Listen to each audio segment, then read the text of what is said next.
Kembali lagi bersama saya, Anastasia Kadang dari kelas 12 IPA 1 SMA Budi Murni 1 Medan. Dan dalam video kali ini saya ingin menjelaskan kegunaan serta fungsi dari logam-logam alkali golongan 1A. Simak terus videonya ya. Logam-logam alkali atau golongan 1A itu biasa disebut dengan hari libur naik kuda Rabu Kamis Free. Yang pertama Li atau disebut dengan lithium, yang kedua itu Na atau disebut dengan natrium, yang ketiga itu ada K itu disebut dengan kalium, yang ada yang keempat itu Rb itu disebut juga dengan rubidium, yang kelima itu ada Cs yaitu yang disebut juga dengan cesium, dan yang terakhir itu Fr yang disebut juga dengan francium. Kita mulai dari kegunaan yang pertama itu adalah kegunaan lithium. Nah, dalam bidang industri, lithium yang digunakan pada industri metalurgi yaitu sebagai unsur aktif untuk menghilangkan zat-zat pengotor dalam proses pemurnian logam-logam seperti besi, nikel, tembaga, seng, dan paduan logam lainnya. Yang kedua, lithium juga digunakan dalam sintetis senyawa-senyawa organik baik dalam skala laboratorium ataupun dalam skala industri. Yang ketiga, salah satu reagen organik yang diproduksi secara besar-besaran dan mengandung lithium adalah N-butyllithium atau C4H9Li. Reagen ini secara komersial digunakan sebagai pemicu reaksi polimerisasi, misalnya dalam produksi karya sintetik. Selain itu, reagen ini juga digunakan untuk memproduksi senyawa-senyawa organik lainnya, terutama jenis obat-obatan.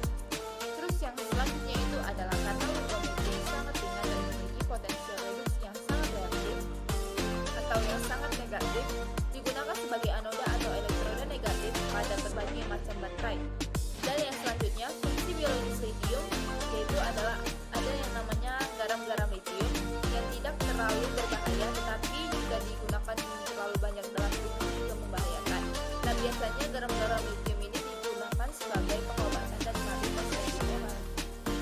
Baik, yang kedua itu adalah kegunaan natrium. Nah, senyawa natrium itu sendiri atau yang dikenal sebagai uap natrium digunakan untuk lampu natrium sebagai penerangan jalan raya. Yang kedua, natrium cair digunakan sebagai pendingin reaktor atom. Jika natrium berikatan dengan senyawa lain seperti natrium hidroksida atau yang kita kenal dengan NaOH itu dikenal soda kaustik yang digunakan dalam pembuatan sabun, deterjen, tekstil, kertas, pewarnaan, dan lain-lain. Yang ketiga itu ada natrium karbonat atau Na2CO3 yang digunakan dalam proses pembuatan pulp, kertas, sabun, deterjen, kaca, dan untuk menggunakan air sada. Yang keempat itu ada natrium bikarbonat atau yang sering kita kenal dengan nama soda kue, yang dimana digunakan untuk mengembang pada pengembangan kue karena dalam natrium bikarbonat itu menghasilkan gas CO yang bisa memekarkan adonan.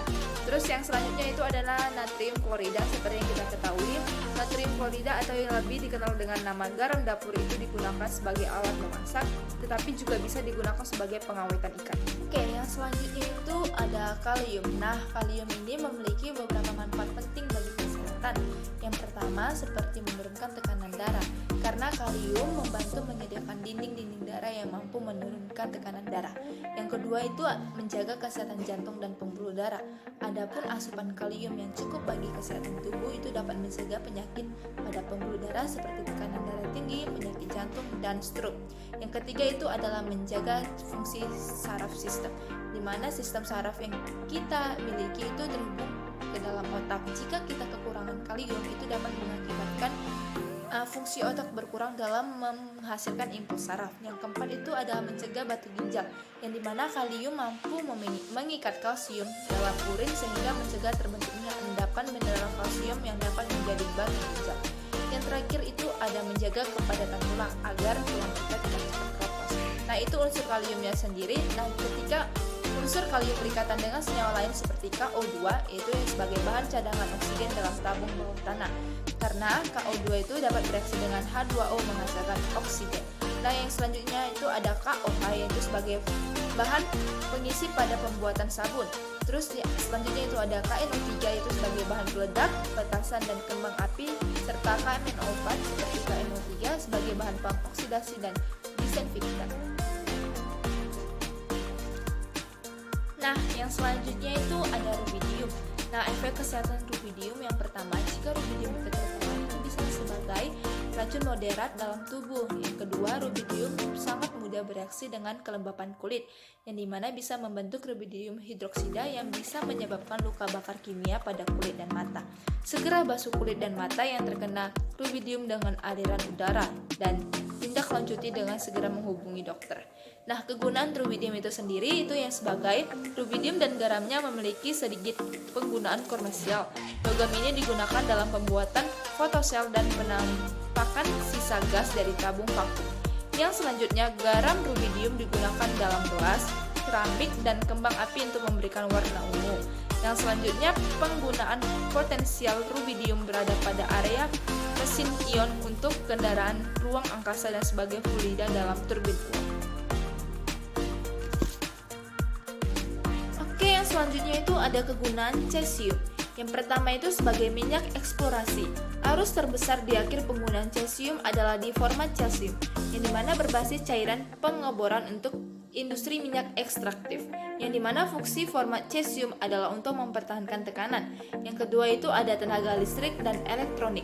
Cesium uap generator termionik, daya perangkat rendah yang mengubah energi panas menjadi energi listrik, yang dimana cesium ini juga penting untuk properti photoemisive, di mana energi cahaya menjadi aliran elektron. Yang ketiga, dalam bidang kimia dan penggunaan medis, senyawa yang digunakan untuk meningkatkan aktivitas dari beberapa logam katalis ion yang digunakan dalam produksi bahan kimia seperti asam akrilat dan lain-lain.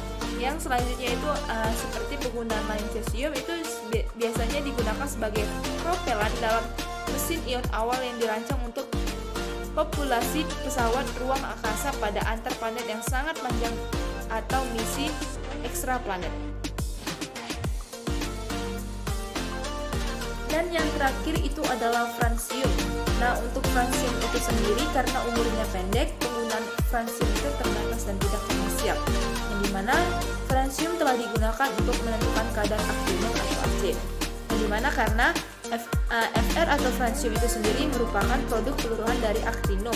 Dan yang kedua itu, francium digunakan dalam penelitian biologi untuk mempelajari organ tubuh.